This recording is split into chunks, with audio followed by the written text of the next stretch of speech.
Bienvenue à la causerie de ce lundi. On continue de parler politique avec notamment la mise en application des recommandations du dialogue politique, notamment après le rapport du comité d'experts qui a été remis au chef de l'État. Et avec nous en plateau, Félicien Fagnon qui est journaliste au quotidien Le Matinal. Bonjour Félicien. Bonjour Chris et bonjour à tous les téléspectateurs. En face de vous, Charles Olympio Sebokat, politique, membre du parti l'Union progressiste. Bonjour. Bonjour monsieur le journaliste et bonjour chers téléspectateurs. Kader Assirou, journaliste à ESAE TV. Bonjour Kader. Bonjour Gilles-Chris, bonjour amis téléspectateurs, bonjour. Voilà, il y a certaines questions qui continuent de tarauder les esprits. Faut-il aller aux élections générales? Sans doute oui, puisque toute la classe politique est d'accord sur cette question. Mais comment y arriver? C'est la grosse question aujourd'hui. Est-ce que Félicien Fagnon, vous y trouvez un dilemme là pour les députés de la 8e législature? Je commence par préciser que l'idée des élections générales est apparue à un moment où nous sommes rendus compte que nous mettons souvent le pays en campagne électorale de façon permanente. C'est-à-dire qu'il arrive des moments où on est presque, en période électorale chaque année. Vous voyez par exemple, depuis, ça a commencé en 2019, nous sommes allés aux élections législatives, vous avez vu les tensions que ça a créé. En 2020, on ira aux urnes si rien n'a changé. En 2021, on fera de même si rien n'a changé. On va marquer une pause en 2022, puis en 2023, on reprend, et ainsi de suite. Ça veut dire que le Bénin a dit que même si les gouvernants, à un moment donné, arrivent à se concentrer, à se mesurer pour pouvoir travailler, les Béninois eux-mêmes ne sont pas à l'aise dans leur tête, parce que chaque année, ils doivent être appelés à aller aux urnes.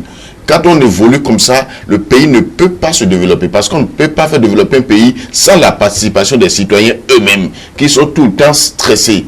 Et donc, à partir de cet instant, il est apparu nécessaire d'organiser, d'aligner les mandats, d'organiser les élections générales pour que nous puissions consacrer une année seulement pour aller aux élections. En plus de cela, il y a le fait que les élections coûtent cher en République du Bénin.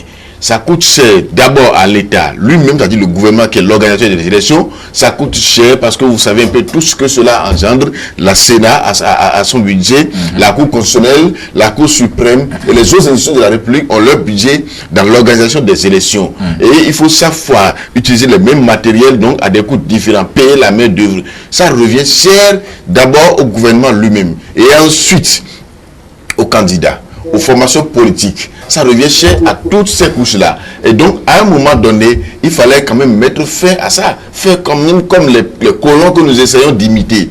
Quand vous allez en France, quand vous allez aux États-Unis, ils ne sont pas en période électorale chaque année. Oui. Non, ils s'arrangent pour que les élections aient lieu dans une même année et puis ils passent à autre chose. Ça fait encore, voilà, ça fait encore à d'autres années pour les élections. Et donc, c'est à partir de cet instant qu'il est apparu nécessaire d'aller aux élections, d'organiser des élections générales. Et l'idée ne date pas d'il y a seulement quelques jours. Je voudrais rappeler que l'idée existait depuis déjà. Et même en 2008, lorsque l'ancien président de la République, le président Boni Yayi, avait mis en place la commission Glelele, Maurice Aranzo Glelele en place, cette proposition était revenue. En 2011, avec la commission Joseph Nyolofou, elle est revenue encore. Et sans doute, vous vous rappelez avec moi qu'en 2016, au moment où la chef de l'État a émis l'idée, c'est revenu encore. Ça veut dire que nous sommes d'accord qu'il faut aller aux élections. Mais seulement comment y aller, c'est le problème qui se pose. Mais je crois que nous devons essayer de nous faire confiance. De nous faire confiance et à un moment donné, poser les actes avec courage. Moi, je proposerais même, vous savez, la commission d'experts a proposé qu'on aille jusqu'en 2026. Moi, je proposerais même que, si possible, en 2021, qu'on puisse finir avec cette affaire et aller directement aux élections générales, c'est-à-dire écouter le mandat des députés, prolonger celui des maires et élus locaux d'un an seulement, et aller aux élections générales à partir de 2021 pour savoir que nous, notre pays, retrouve entièrement et totalement la paix à partir de 2021. 2026, pour moi, c'est trop. Voilà. Charles Sebokat, comment y arriver? Comment faut-il concrétiser cette idée d'élection générale? Merci, messieurs les journalistes et chers amis du plateau, chers téléspectateurs. Vous voyez, comme le disait tantôt monsieur Fagnon, la question paraît nécessaire et urgente à la fois. Pourquoi? Parce que nous tous, politiques comme citoyens lambda, sommes conscients de ce que les élections au Bénin coûtent beaucoup de choses à la République et ne permettent pas aux acteurs politiques de se concentrer sur l'essentiel afin d'aider le pays à avancer. Et avec le chef de l'État actuel, le gouvernement en place, on a constaté que les gens ne veulent plus perdre le temps. Il faut aller à l'essentiel. Il faut dorénavant aider le peuple béninois à aller au concert des grandes nations du monde. Et pour cela, la question liée à l'organisation des élections au pays, j'y suis arrivé, elle est pertinente. Il faut harmoniser les choses, comme on est en train de le dire tantôt. Oui. Et comme le disait M. Fagnon, ce serait même l'idéal que déjà, à partir de 2022, vous avez dit, 21 déjà, pour la présidentielle. Voilà, et qu'on ait le courage d'harmoniser les choses déjà pour que le peuple béninois se mette en ordre et cette histoire des élections permanentes soit, eh bien, un mauvais souvenir pour nous, pour que nous allions vite. Si on vous suit et qu'on suit Félicien Fagnon sur Voilà. cette proposition-là, Voilà. on a que le comité des experts a proposé, selon lui, 2026.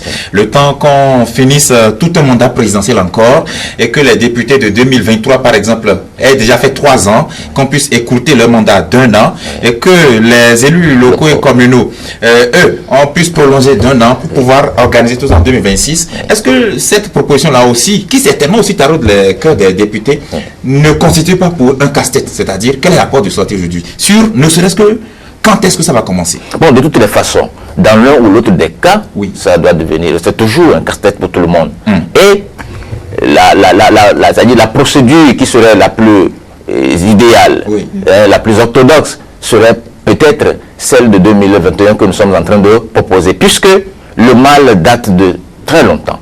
Et il faut vite et maintenant en finir avec. C'est ça. Puisqu'on est en train de le rappeler tantôt, parce que les régimes qui se sont succédés jusqu'à ce jour ont constaté que c'est un mal qu'il faut éradiquer. Et donc, en finir avec Oui. est plus urgent. Kadra Chérou, si ça se faisait ainsi, est-ce qu'on ne tasserait pas le régime d'un régime opportuniste qui a envie de tout faire lui seul? Non, le régime est mis en place pour faire des choses, pour poser des actions, pour poser des pas historiques. Vous savez, ce matin, après avoir entendu Félicien Fagnon, j'ai très peur qu'on se répète parce que il y a eu beaucoup d'arguments qui ont été déjà expérimentés ou qui ont déjà été dévoilés. Mais on dit la répétition, elle est pédagogique. Alors, Vous n'allez pas revenir sur la pertinence de l'élection générale que tout le monde a dit. non, mais il y a autre chose qu'il faut faire observer aussi. Vous savez, quand on dit qu'on est permanemment en période électorale, ça, il ne faut pas oublier aussi les intrigues de la compétition électorale aussi qui entravent le développement aussi. Oui, on tout ça, est d'accord avec on cela. connaît un peu la pertinence des élections générales. Il faut y aller.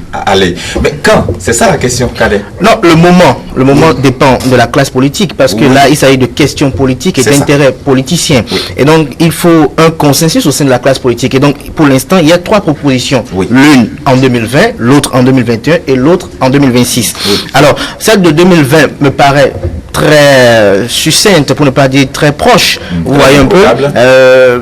tout de suite organiser des élections générales en 2020 dirait que on puisse écourter le mandat du chef de l'État actuel, qu'on puisse écourter le mandat de la législature actuelle, ce qui serait pas du tout agréable ou bien séant. Alors l'idéal serait que en 2021, lors de la présidentielle là, qu'on puisse essayer d'organiser tout et comme l'a proposé et comme l'a si bien dit Félicien Fagnon, qu'on puisse prolonger le mandat des élus communaux et municipaux de 2020 à 2021 pour que en 2021 on puisse avoir ces élections générales, quitte à ce qu'on puisse faire cette expérience. Maintenant, la possibilité qui s'offre là, c'est qu'il y aura encore des consultations qui vont se faire. C'est-à-dire que c'est vrai qu'il y a eu des propositions qui sont faites. Je tiens à préciser que ce sont des propositions. Il ne s'agit pas d'injonctions, il ne s'agit pas de tests rédigés qui seront non modifiés jusqu'à leur adoption, mais il s'agit de propositions. Et donc les consultations vont se poursuivre.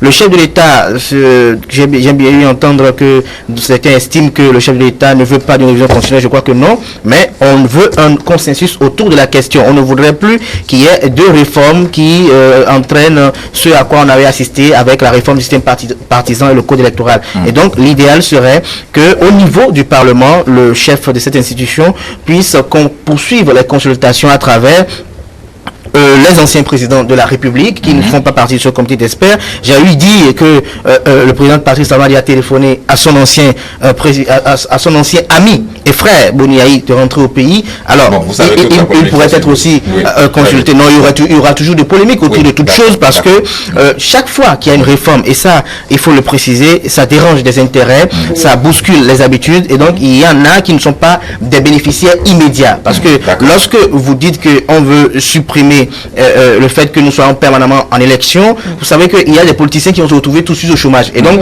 soyez heureux que ceux-là puissent exprimer. Il y a d'autres questions sur lesquelles les députés doivent réfléchir. Et il y a beaucoup de questions, c'est pour ça que j'estime que 2020 est trop tôt, 2020 est trop tôt, mais 2021 est assez probable. Maintenant, l'idéal serait que les députés se mettent rapidement au travail, qu'ils prouvent également leur bonne volonté en poursuivant les consultations pour que le consensus soit largement trouvé au niveau de cette affaire pour que cela soit fait définitivement. Félicien Fagnon, si cela est fait en 2021, est-ce que les députés seront compris? Ils seront compris, bien sûr. Je crois que vous voulez demander si les députés seront contents. Parce qu'en fait, ils verront leur mandat écourté en 2021. Et je crois qu'ils seront plutôt bien compris. Parce que vous savez, les députés actuels, c'est vrai, moi je ne suis pas dans cette logique, mais vous savez qu'il y a un peu de suspicion autour de leur mandat. Donc s'il y a de suspicion autour de leur mandat, et vous savez qu'il y a l'opposition qui a toujours demandé, qui continue de demander qu'on puisse remettre en cause leur mandat. Donc si eux-mêmes ils arrivent à proposer qu'on écoute leur mandat, ça devrait être la joie dans le cœur, donc pas seulement de l'opinion, mais surtout de l'opposition qui accepterait, à mon avis. Et donc, à partir de ce sens, c'est d'ailleurs l'occasion. La classe politique serait prête déjà à ce moment-là, en 2021. Je crois que si les députés actuels veulent vraiment faire preuve de bonne foi et veulent montrer qu'ils ne sont pas attachés à leur mandat, je crois que il serait quand même bien que cette option soit faite. Par rapport au fait que la classe politique doit être prête ou pas, il n'y a pas de difficulté en cela. Même cette année 2019 peut être consacré, le temps qui reste peut être consacré au vote de toutes ces lois-là. C'est-à-dire que ça la commission d'experts a même proposé déjà les projets. Donc le problème ne va pas se poser, juste qu'il faudra forcément qu'il y ait un débat autour de ça. Et donc, à mon avis, les députés ne devaient pas être incompris s'ils arrivaient à proposer qu'on écoute leur propre mandat. Je pense que le problème ne se poserait pas. Encore que ce serait l'occasion pour les nouveaux partis politiques qui ont été créés après donc les élections de participer maintenant aux élections et de se voir peut-être représentés à l'Assemblée nationale. Donc pour moi, ce serait même l'idéal qu'on y aille en 2021 et qu'on finisse avec ça. Mais quelle réflexion vous inspire la question de 2026, Sebouka? Bon, la question de 2026, c'est que, bon, il faut se dire que les gens vont continuer à se dire attendre jusqu'en 2026 serait d'organiser le terrain en faveur de ceux qui sont là actuellement pour que les choses, eh bien, dans le temps, puissent les arranger. Et là-dessus, moi je dis, vu l'urgence de la question, on ne faudra plus donner du temps pour que 2026 soit, eh bien, l'étape qui permettrait à l'équipe qui propose, au système qui propose la situation d'en arriver au fait. Il faut donc aller plus vite. C'est ça la question. C'est ça. Oui. Est-ce que les députés sont dans cette logique peut-être? Bien sûr, comme le disait tantôt M. Fagnon, les députés doivent rester dans cette logique. C'est pas si il faut savoir s'ils sont dans cette logique. Ils doivent rester dans cette logique parce qu'aujourd'hui, les députés qui sont à l'Assemblée nationale sont, comme on est en train de les appeler entre griffes, les députés du régime en place, c'est-à-dire les députés du pouvoir en place. Vous voyez un peu. Du coup, ils savent que ce qu'ils doivent faire doit pouvoir aller dans la ligne de compte avec ce que rêve le chef de l'État. Et le chef de l'État, pour lui, il faut vraiment réformer les choses.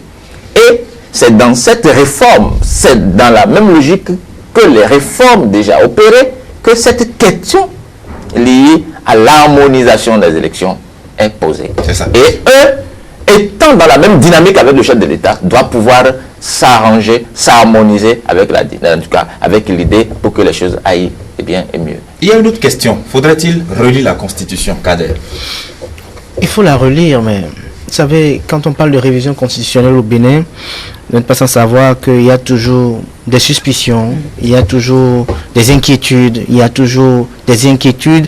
Et au-delà de ces inquiétudes également, il y a toujours des intrigues politiciennes qui se font montre à l'occasion. Je tiens à préciser qu'aujourd'hui, c'est un impératif aujourd'hui, cette relecture de la Constitution du 11 décembre 1990, parce que il y a beaucoup de choses qui doivent être revues. Vous vous souviendrez que le général Mathieu Kérékou, et cette vidéo a abondamment circulé sur les réseaux sociaux la semaine passée, où le général Mathieu Kérékou disait que cette constitution-là, c'est une constitution qui a été taillée sur mesure. Et donc, c'est une constitution qui a été rédigée pour lui plaire, pour lui faire allégeance, pour un temps soit peu rendre la gloire quand même à un seigneur. Et donc, il est temps aujourd'hui qu'on puisse revoir les choses, qu'on puisse réajuster les choses. Mais chaque fois qu'il y a ce problème de révision constitutionnelle, il y a toujours ces acteurs politiques qui parfois sont d'accord pour être en désaccord, arrivent parfois à trouver le juste milieu pour faire entrave ou échec au projet de leur adversaire politique. Et donc aujourd'hui, c'est qu'il faut mettre la classe politique devant sa responsabilité, il faut mettre les adversaires politiques devant leur responsabilité, il faut faire beaucoup plus de vulgarisation autour de ce projet de révision constitutionnelle, mais en dehors de cela également, il faut amener les uns les autres à pouvoir contribuer à cette révision constitutionnelle. Il faut qu'elle soit participative, et dès qu'elle est participative, on pourra véritablement le faire. Vous savez, si nous ne le faisons pas aujourd'hui, ce qui est sûr, on le fera un jour. Et chaque fois, ce qui me fait beaucoup sourire, c'est que nous nous plaisons parfois de citer de grandes démocraties pour dire, voilà, dans telle démocratie, voilà comment la démocratie tourne. Mais nous oublions que chaque fois là-bas, ils font des amendements constitutionnels. Ils le font de façon récurrente pour être en phase avec les réalités du moment. Alors pourquoi ici, c'est comme un fétiche qu'il ne faut pas du tout toucher? C'est vrai que c'est un fétiche, mais il faut le faire. Et pour revenir à ce que nous étions en train de dire à l'instant, c'est que il faut que cela se fasse parce que, vous savez, la 8e législature aujourd'hui, bien qu'elle jouisse de sa légitimité constitutionnelle, elle pose un véritable problème de bienséance parce que certains acteurs politiques ne comprennent pas qu'il y ait que des formations politiques étant de la même obédience politique au sein d'un parlement qui est quand même une institution de contre-pouvoir. Et donc, l'idéal serait que ça n'a pas été écrit dans la Constitution. Ça n'a pas été écrit dans la Constitution. Oui. Même pour des questions de bienséance, l'idéal serait que, comme on est en train de le dire tout à l'heure, que ces députés eux-mêmes puissent... Mais vous l'avez dit, qu'ils ne souffrent pas de problème de légitimité. Du tout pas. Ni de légalité. Du tout pas. Je tiens à le repréciser. Félicien Fagnon, sur la question de la relecture de la Constitution, le chef de l'État est bien clair. Oui, le chef de l'État est bien clair. On dit, cher Chaudé. Vous savez, en 2016, il a tenté mais il n'avait pas été compris. En 2018, je crois, ou en 2017, je crois, c'est revenu encore. C'est même pas à travers le 2017 voilà. Les députés ont rejeté la première mesure. C'était une belle révision. En 2018, le bloc de la majorité parlementaire a aussi proposé, mais ça a été... Et donc, quand ça vous arrive deux fois et que les arguments ont été les mêmes, c'est normal que vous nourrissez donc des inquiétudes, vous manifestez des inquiétudes par rapport à cela.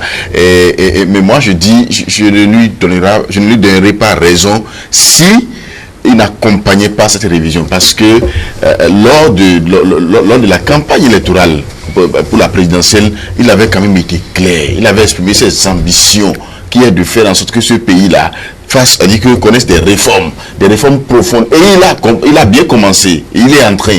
Je crois que ce n'est pas aujourd'hui, c'est vrai, il est inquiet, c'est normal, mais il ne sera pas question pour lui de reculer. C'est le moment pour lui de prouver sa bonne foi. Aujourd'hui, il a quand même une assemblée qui a son écoute, ça il faut le dire. Les partis politiques qui sont représentés à l'Assemblée sont des partis qui sont proches de lui. Donc si la révision n'a pas lieu maintenant, et qu'on attend encore que d'autres députés viennent, ou bien qu'on attend que d'autres partis viennent. Vous vous rappelez qu'en 2018, comme vous l'avez dit tout à l'heure, c'est seulement à 2 ou 3 députés près que la révision avait échoué. Oui. Alors que si on l'avait fait, on aurait connu des avancées déjà. Tout le monde sait, même les opposants eux-mêmes savent en leur conscience que ce n'est pas pour rester au pouvoir qu'on veut réviser. Ils savent très bien, mais juste parce que quoi, si moi je n'ai pas pu le faire en mon temps, toi tu ne le feras pas en ton temps. Nous sommes conscients de cela. Tous ceux qui comprennent, ils savent ça. Et donc le président Patrice Talon, c'est vrai, il est inquiet, mais moi je crois qu'il n'a pas droit à l'erreur. Il doit accompagner cette révision et faire en sorte que les propositions de la commission d'experts, c'est vrai, il y en a pour lesquels on ne est pas d'accord, que ces propositions-là soient quand même validées. Parce qu'on ne peut pas valider cette proposition sans réviser la Constitution. Il faut la réviser, il n'y a rien à faire. Charles, Monsieur les journalistes et chers téléspectateurs, et vous savez, la question de l'opportunité de la révision de la Constitution, notre texte fondamental, comme on a l'habitude de le dire, elle est aujourd'hui, eh bien, urgente. Nous devons réviser notre Constitution parce que nous savons par nous-mêmes que ce que nous avons contient beaucoup d'impairs, contient beaucoup de choses qu'il faut revoir. Et s'ils vous souviennent, en 2016, comme le disaient tantôt les amis d'enfance, j'étais avec ceux qui, eh bien, combattaient pour que la révision n'ait pas lieu. Puisque nous étions à l'hôtel, eh bien, Marina le jour-là, avec le professeur Diobenou, ministre à l'époque, qui, eh bien, exposait avec passion l'urgence par laquelle il fallait aller à la révision. Et eux, on lui disait qu'aucune urgence n'était de mise. On était de cette jeunesse qui disait non, qu'il ne devrait pas avoir de la révision de la Constitution. Vous savez, et on soulignait que c'était une révision opportuniste qui était annoncée. Mes chers amis, eh bien, chers téléspectateurs, nous savons par nous-mêmes que réviser la Constitution du Bénin aujourd'hui serait une grande avancée, serait un pas de géant de poser. Pourquoi? Parce que tout le temps nous réclamons, nous disons qu'il faut, eh bien, se mettre à l'image de telle ou telle autre démocratie, comme le disait Tando Kater, et nous ne voulons pas avancer. Nous ne voulons pas réactualiser ou actualiser nos textes pour pouvoir, eh bien, se mettre, eh bien, au pas avec les réalités contemporaines. Du coup, on réclame une chose et son contraire, et il va falloir que nous avancions. Avancer avec le chef de l'État, lui accorder de la confiance, eh bien, elle est nécessaire aujourd'hui et importante, et il va falloir qu'on fasse véritablement la relecture de notre texte fondamental pour pouvoir avancer, pour pouvoir progresser. Très bien. Kader Achiro, ce que les gens craignent dans cette histoire de relecture de la Constitution, c'est l'article qui concerne le mandat présidentiel. Non, vous savez, ce sont des, comme je le disais tout à l'heure, et je vais encore le répéter, ce sont des commentaires politiques, vous comprenez un peu.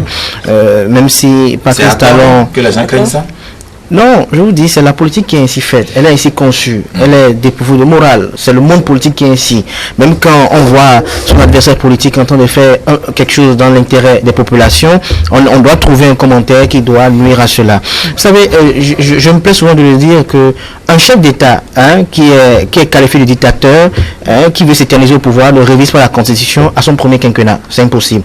Généralement, dans les démocraties où les chefs d'État veulent s'éterniser au pouvoir, c'est souvent au dernier mandat qui limite leur mandat constitutionnel, qu'ils arrivent à réviser la Constitution pour pouvoir tomber dans une nouvelle république. Et dans le cas d'espèce, c'est pas le cas. Le chef d'État Patrice Talon, déjà depuis 2017, avait proposé cette révision constitutionnelle parce que ça faisait partie de son programme de campagne. En dehors de cela également, ce qu'il faut préciser, c'est que l'homme même a eu à dire que les mandats ne seront pas remis à zéro. Et donc, il n'y a pas d'inquiétude à cela que Patrice Talon veut réviser la Constitution pour s'éterniser au pouvoir ou pas. Il avait proposé une révision constitutionnelle avec une proposition inédite, celle d'un mandat unique. Et donc, je pense que quelqu'un qui a comme ambition de s'éterniser au pouvoir ne peut jamais avoir à l'idée, jamais à l'esprit, je dirais, faire un mandat unique de 5 ans ou de 7 ans. Non, je crois que c'est un démocrate qui l'a posé. En mangeant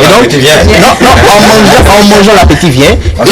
Il a voulu le faire et il a constaté que toute la classe politique entière y était contre. Il y avait des arguments qui étaient favorables, d'autres défavorables. Et donc, il a ranger cette question de côté. Et donc, il faut comprendre que la révision constitutionnelle qui est en cours actuellement, c'est une révision qui s'impose. Il faut le préciser. Cette révision constitutionnelle s'impose. Elle s'impose parce que il y a des inquiétudes. Il y a des inquiétudes sur certaines institutions. Il y a des besoins qui s'imposent. Et donc, face à ces besoins, ces inquiétudes, il y a des personnes, comme on va le dire, sans risque quand même de porter des gants, il y a des personnes qui veulent voir la 8e législature, leur mandat écourté. Et donc, dans cette dynamique, pour pouvoir satisfaire à la volonté du grand nombre, il faut aller à cette révision constitutionnelle pour aligner les mandats. Il faut le faire. Je voudrais faire une précision avant que vous n'alliez vers mon ami. En fait, la commission d'experts a quand même fait une proposition qui devrait mettre fin à cette polémique. La commission a quand même écrit et proposé, suggéré que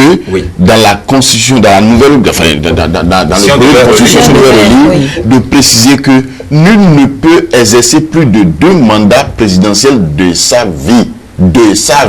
Ça veut dire que même si on dit que c'est une nouvelle république. Encore que ça aussi, la commission a dit que la révision ne donne pas lieu à une nouvelle république ou bien à une nouvelle constitution. Donc, ça veut dire que même quand c'est fait, le président partisan ne peut pas exercer plus de 2 mandats présidentiels. Donc, c'est quand même verrouillé. On sait que l'homme est en doyen divers. Est-ce que vous pensez que cette volonté du chef de l'État, et qu'il a même clamé devant les membres du comité d'experts, est-ce que ça peut rassurer l'Assemblée nationale, même si les députés ont beau appartenir à des partis qui soutiennent son programme, vous pensez que humainement, ça peut les rassurer? Mais les députés, en réalité, ne devraient pas être inquiets.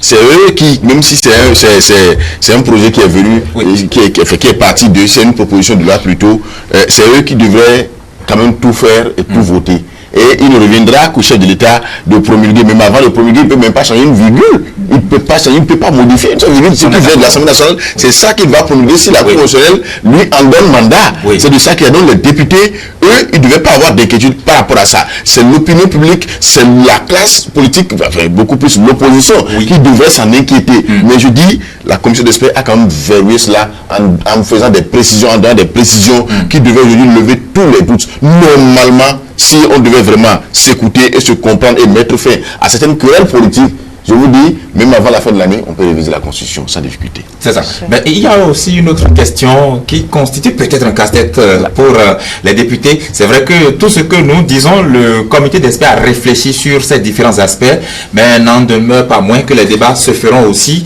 Faut-il prévoir peut-être un poste de vice-président pour le Bénin dans le cas des vacances de pouvoir? Parce que si éventuellement on concrétisait l'aliment des mandats et que le président de la République doit finir son mandat en 2026 par exemple, et que pour une raison ou pour une autre, il y a vacances de pouvoir en 2024, si jamais on organisait la présidentielle en 2024, c'est que c'est parti pour 5 ans. Et donc on a bouleversé l'ordre. Comment faire pour gérer les cas de vacances de pouvoir? Le comité a proposé 3 différentes pistes. Soit le président de la Cour constitutionnelle, soit le président de l'Assemblée nationale, soit on crée un poste de vice-président. Là encore, c'est une grosse question. Qu'en pensez-vous? Bon, et monsieur le journaliste, vous savez, c'est vrai que d'abord, même avec la constitution que nous avons actuellement, quand il y a vacance de pouvoir, et il revient de droit au président de l'Assemblée nationale de gérer ces 60 jours, je crois, ou bien 90 jours, 60 jours. 60 jours. Voilà, et avant d'organiser les élections. Oui. Et maintenant, et puisque ici, c'est la question de savoir, faut-il organiser ces élections-là dans ce délai toujours? Voilà, voilà. Donc, avec les nouvelles propositions que le comité des experts ont fait, bon, il faut dire que il n'y a que le poste de vice-président qui est annoncé. Voici, bon, si c'est possible que par cas de figure, s'il faut penser à une formule pareille. Moi, je dis, voilà, le monde est en permanente mutation. C'est une hypothèse qui n'est pas aussi mal dans nos réalités et tout. On pourrait penser aussi à ce poste-là. Pourquoi pas? Pourquoi pas? Puisque ce serait encore une innovation au Bénin. Puisque le Bénin d'hier, nous avons vu tout ce que nous avions par le passé.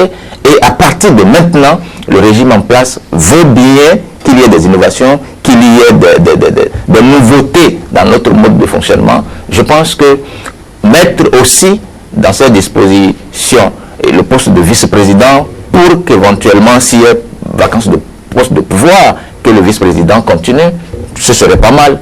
Ce serait pas mal aussi. Moi, je serais là. Voilà. Votre opinion sur la question?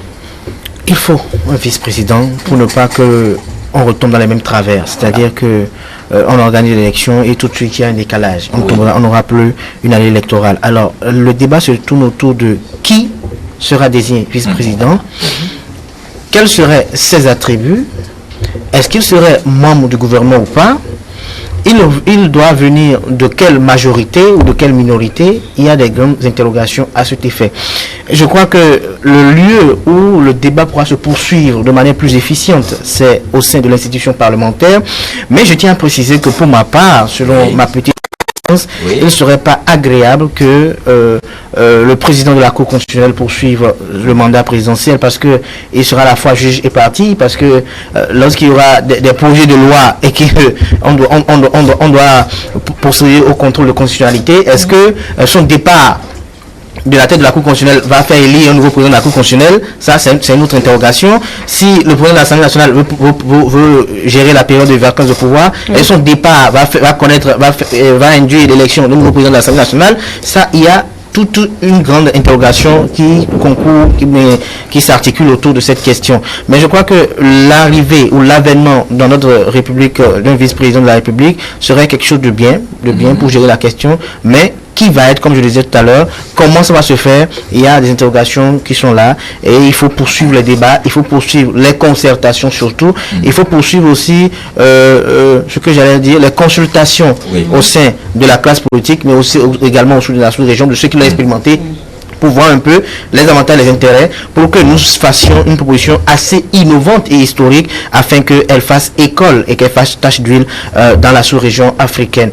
Je finirai en espérant que cette introduction dans notre nouvelle République ne va pas être objet de polémique et de controverse, ne va pas être objet d'acteurs visant à nuire au chef de l'État pour que le vice-président puisse prendre littéralement la parole, le pouvoir. Parce que nous sommes en Afrique, nous sommes en Afrique, nous savons comment nous pensons généralement, nous savons comment notre cerveau est conçu. Et donc, si on sait que quand lui n'est pas là, c'est moi qui viens, alors, et qu'on sait que comment le pouvoir est assez juteux, le pouvoir est assez tendancieux, on pourrait aussi avoir, donc il faut qu'on mette assez de garde-fous pour ne pas amener celui qui serait vice-président à être dans les tentatives de ce que espérer constamment la mort du président pour être peut-être celui qui serait pour une fois de sa vie président de la République et jouir de ses attributions, de ses prérogatives. Voilà.